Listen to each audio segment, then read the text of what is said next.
I just wanna blow your mind. I'm talking literally blow your mind. What's up, guys? It's Benny. There's no such thing as a free lunch. What goes up must come down. The laws of thermodynamics and physics apply to all of us. They've been set here by God. And so, if you think you're getting away with something, just wait long enough and it's gonna come crashing down. And the crash is now officially here. The crash out for libs. Libs who have been behaving like complete jackasses with total legal impunity. Libs who have been able to be a special class unto themselves. Like the Hunter Biden class, right? All the crimes that you can possibly imagine caught on tape. 471 different federal statutes that he violated on camera, documented in a laptop, doesn't get a single charge, right? Doesn't catch a single case, gets pardoned.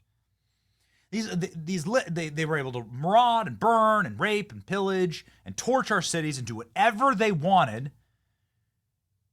And now these demons are finally getting exercised. Here's a lib that spit on attorney for Washington, D.C., Ed Martin. And she thought that she could just do that. She's just angry. So it's like, it's my feelings, and I'm just going to go do it. And now she's being charged with 18 U.S. Code 111, facing 20 years in prison and millions of dollars in legal fines. She's been arrested by the U.S. Marshals in Washington, D.C. We can't wait to post that footage. Letitia James, who charged President Trump with inflating the cost of his properties, is now being charged and investigated by the FBI and DOJ for inflating the value of her properties. Also, she's been served a grand jury subpoena. Soon we will have Letitia James in handcuffs. There should be so many other celebrities and heroes of the left in handcuffs. Ellen DeGeneres famously fled the country after Trump's victory, after the potential release of the Epstein list, after Diddy was in prison. Who knows? We do know that Ellen posted that Diddy is Cuddle McSnuggle stuff. You don't need to know why. Maybe we'll find out why in the action-packed, celebrity-packed trial of Diddy that is about to start in Manhattan. But of course, there's a problem, a big problem. Apparently, there has gone missing a major witness in the Diddy trial. Diddy Combs prosecutors admit they have to go to trial without their key witness. What?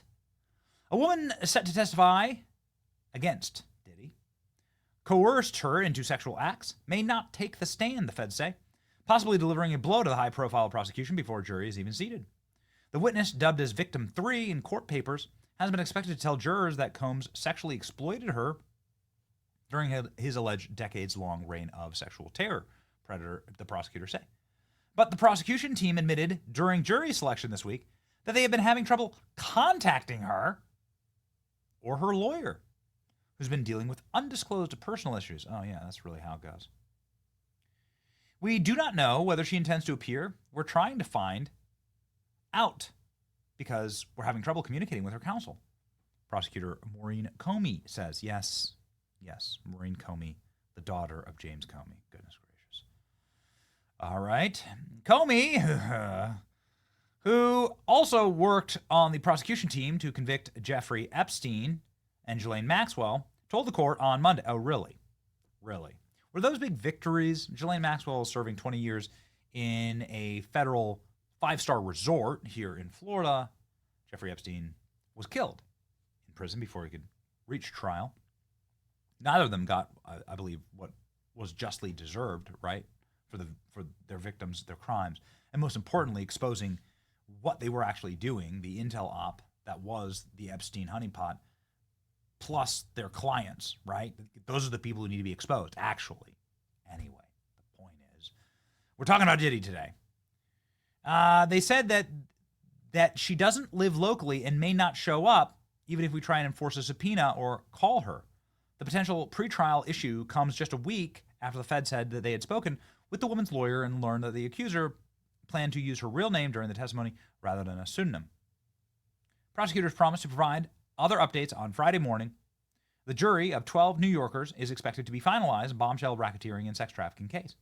The feds still have 3 more alleged victims set to testify, including Combs' ex-girlfriend, R&B singer Cassie, and 2 women who will testify under pseudonyms, according to court records. The fifth accusal will be allowed to testify as well, even though Combs is not specifically charged with any crimes related to her because her account mirrors the coarse sexual accusations of the other victims. The rapper, who is accused of helming Bad Boy Records as a criminal enterprise that abused and assaulted women, carried out kidnappings and at least one arson, and paid bribes for its illicit acts. Among the eye-popping allegations jurors will hear is that Combs forced his ex-girlfriend into drug-fueled day-long sexual performances he called freak-offs, in which Combs would masturbate while his partners had sex with male sex workers. Great guy. Remember, big-time Democrat donor. Remember, he spoke at the DNC convention, right? Remember, this is the guy who does multiple interviews with Barack Obama, Hillary Clinton. He's the guy who said this about Donald Trump. White men like Trump need to be banished. That way of thinking is real dangerous. Oh, yeah, it's real dangerous. White men like Trump need to be banished. Well, Diddy hopefully will be banished to a very, very long stay in prison. Maybe he'll enjoy that. Not exactly sure. I don't know what the freak-offs are like at Rikers. Federal prosecutors are taking a big gamble with one of their star witnesses because the woman they call Victim 3 made it clear that she does not want to testify.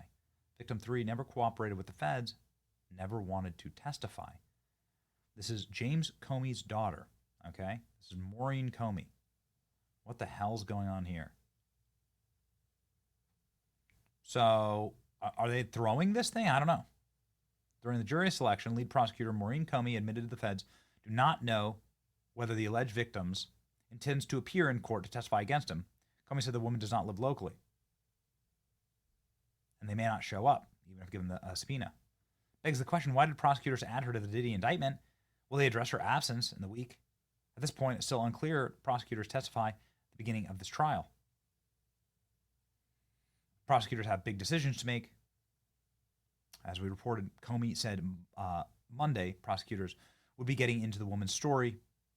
In the second part of the trial and during the opening statements, the woman would be described as one of the many women who have been sexually abused by Diddy. Diddy witness goes missing. Well, it really makes you wonder. Huh? Yeah, really, really makes you wonder. What the hell's going on here? The Diddler, star witness, is missing. How's she missing exactly? Really, the feds don't know how to find her? Really? Diddy trial thrown into chaos as witness goes missing. That's the headline here. Nothing to see here. Just a key witness is just gone. Key witness in the Diddy trial has gone missing. This is super concerning because she is crucial for the case against one of the biggest names in music. She was actually going under a pseudonym like 3 other witnesses in the case, but she decided to waive that right and reveal her identity in her testimony. But now she's MIA.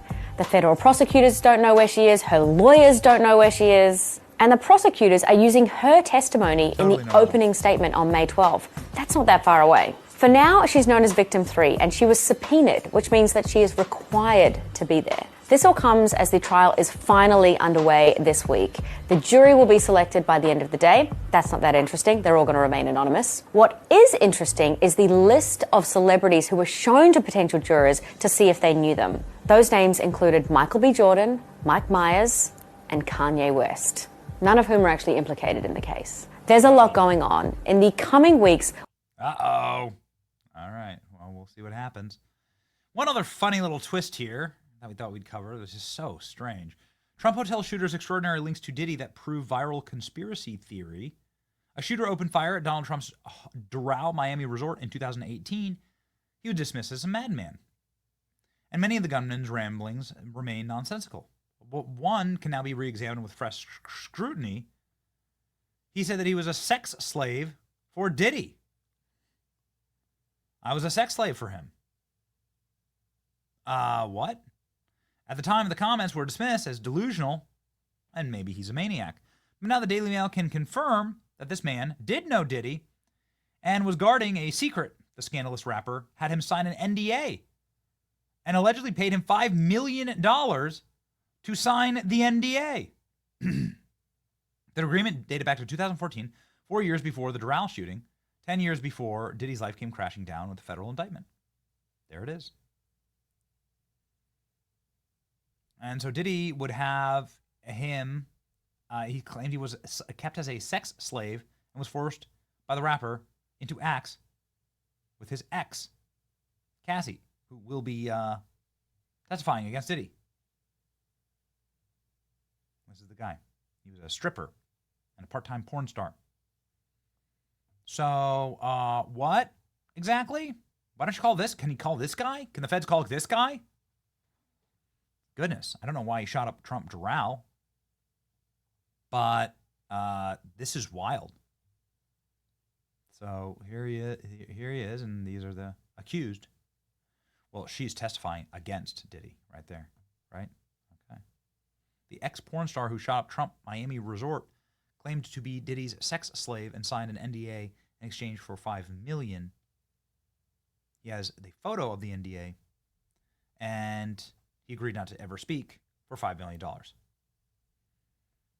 Goodness gracious. All right. Well, there you go. It's all on camera. What a wild time that we live in. Okay. Pray for justice. This is what we need in this country. We need more of it, and we need it right freaking now. Okay? Right now. It's your boy Benny. Like, share, and subscribe. See ya.